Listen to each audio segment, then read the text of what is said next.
On this episode of Global Topic, I'll have a conversation with Brian Anderson, Director and Trainer with LeeMax Safety Solutions. Brian and I will have a conversation on the topic of industrial trades safety training.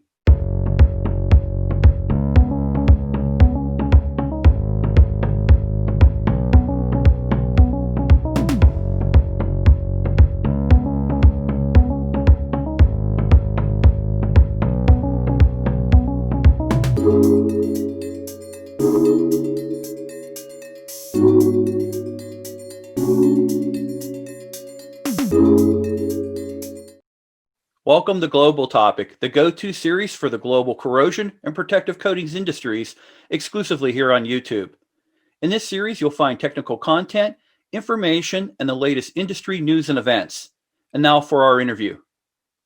Hey, Brian, welcome to Global Topic. How you doing, Jim? Appreciate you having us here. Hey, for the viewers, if you could do me a favor, go through your professional background, and then if you could provide an overview of LeeMax Safety Solutions. Okay, well, my professional background's fairly unique. I got my business management degree from Davis and Elkins College in 1990. Went into the electrical industry, did a 5-year apprenticeship program through the electrical industry, traveled throughout the country, various projects. And once I was moving up the ladder, supervisor, foreman, general foreman, project manager, senior project manager, one of the companies that I was working with came to me and said, "Hey, we want to make you our safety manager." Unique. I thought I was out the door. I thought this was, it's time to go. But in communication and some dialogue back and forth, they wanted to create the culture within the company that I've created on all the projects that I've been doing. I appreciated that aspect of it and decided, okay, let's move forward. Went into it, found my calling. It came, it called me, but I really have found a home when it comes to making a difference in everyday safety, whether it be for the industry or for personal use. About, I think it was around 2015, 2016, we had the oil and gas crash. I was asked to take some time off. Took a little bit of time off. Still had people calling me, asking me, "Hey, can you do some trainings for us? Can you do? We need you to come out and take a look at a few things. Would you help us to put together a safety program?" We started doing those things. June 16th of 2016, we ended up going full time in the business. We opened our own company. We are a woman-owned business. My wife owns the company. And we do training, we do staffing, we do consulting, we sell supplies, and most everything. We started out as a training and consulting firm, but our business partners have asked us, "Hey, we need you to do staffing. Can you do it for us? We need you. You're doing our staffing, you're doing our training. We're looking for supplies. We're counting on you. Can you?"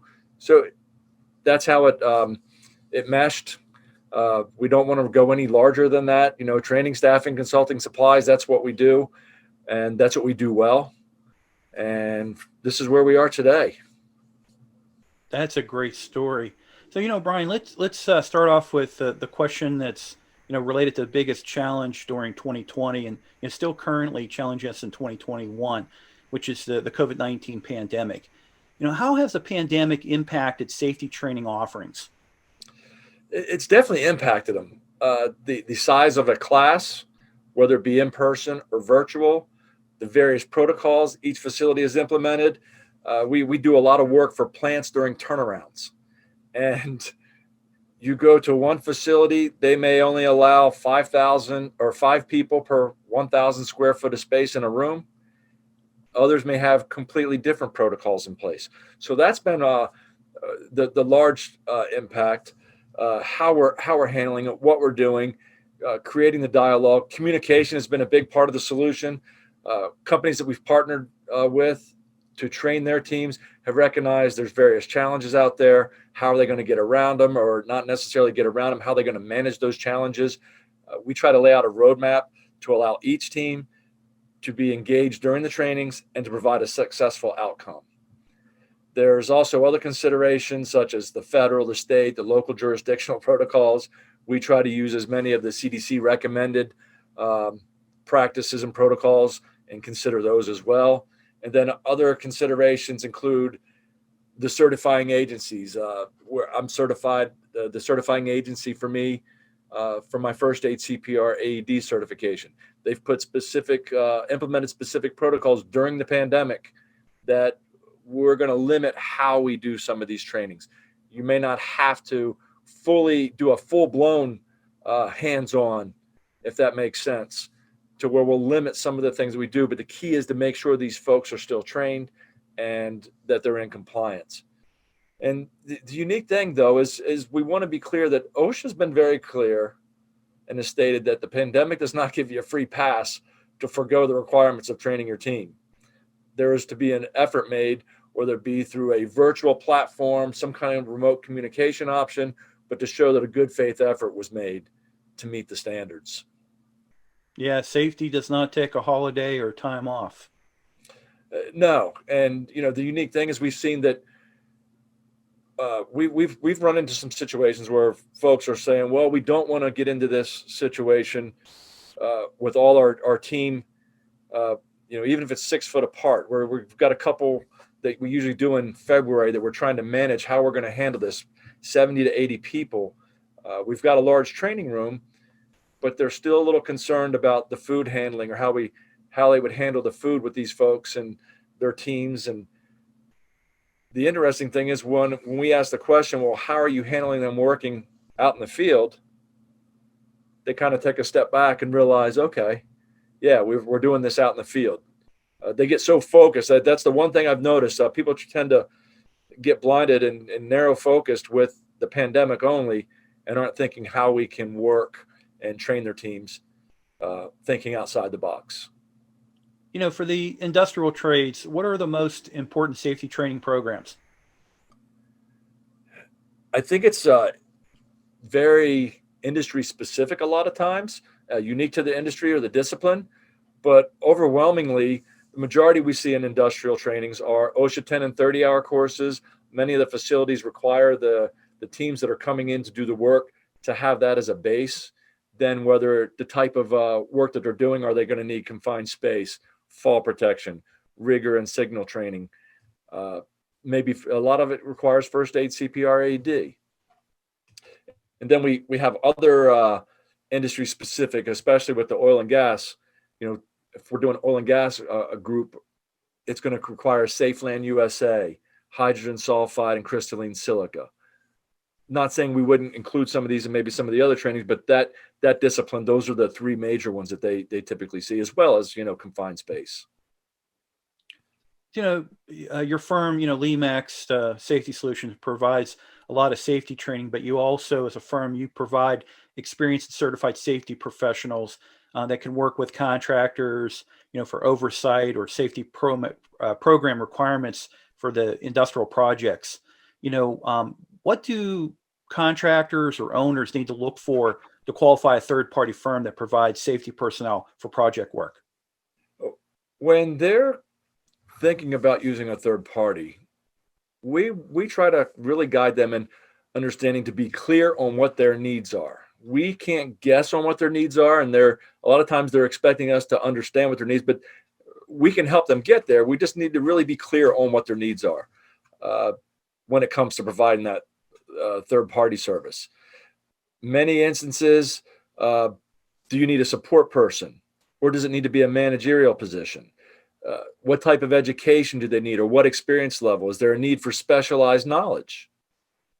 Oil and gas, we're going to put more of a specialized knowledge in the oil and gas field when it comes to the silica requirements and the fall protection requirements, because it's very unique. The oil and gas, while we see a lot of the drilling, the oil and gas industry, for the majority of it, falls under general industry, not the construction industry. Most people don't realize those scenarios. So we got to make sure that those disciplines are covered in the proper manner, and that professional has that experience. And then when it comes down to figuring out what those needs are, let's put together an overall scope. Is it just a field rep that you need? Will they be providing trainings on your site? are they going to be attending stakeholders meetings? So do you need someone that is articulate and has a business acumen when it comes to attending the meetings? You want to make sure that you have all those different scenarios covered and a good scope. For those watching this episode who are not performing industrial project work, what safety training do you recommend should be taken? For the industrial project work, just general basics. When I say that, we covered not just the industrial projects, but holistically, first aid, CPR training, defensive driving, drug-free workplace. One thing I think that companies don't take advantage of is many states have requirements or incentives for workers' comp discounts in the drug-free workplace training. And some as much as 7.5% discount on workers' comp discounts. Emergency action plans, fire extinguisher and prevention. Fire extinguisher and prevention training is an annual training that's required. And then one of the biggest that we see that has really, we were promoting it much more, is a safety leadership boot camp, which is typically provided to supervisors, managers, leaders of an organization. And we get the most feedback when we provide this training. It gives them a knowledge of their obligations as a company and as the managers and supervisors, OSHA priorities and how they impact them, hazard communication, strategic planning.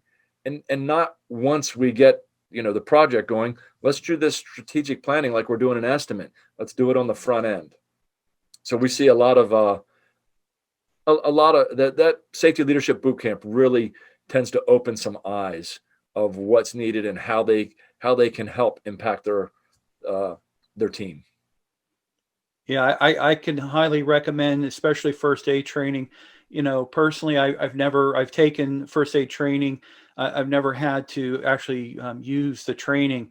A friend of mine actually had to do it, and someone where he basically had to, rescue breathing, and actually was able to help sustain somebody before the ambulance came, and they ultimately did survive. But I still think of that story where, if he did not have the first aid training or did not go into action, that person might not have made it and pulled through.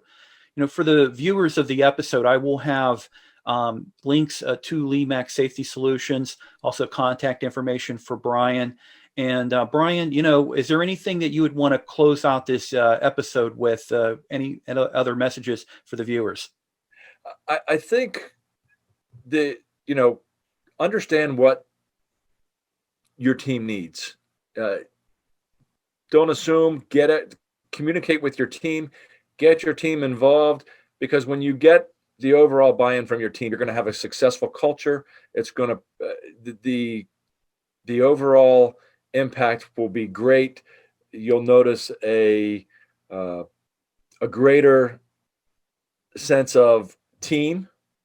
So we've, just get everybody involved, communicate with your team, get them to buy in. It's not going to be an overnight process. If you don't have a culture already established, it's not going to be an overnight process. It will take time. That's a very good point. Brian, thank you so much for this opportunity to have a conversation with you today. Jim, thank you, and I appreciate it. Hey, have a great day. You too. Talk to you soon. Please like and share this video. And if you're not a subscriber to my channel, please subscribe. All you need is a Gmail or Google account and hit the subscribe icon. And remember to set the notification bell to all so that you won't miss any of my new content. Thank you for watching and have a great day.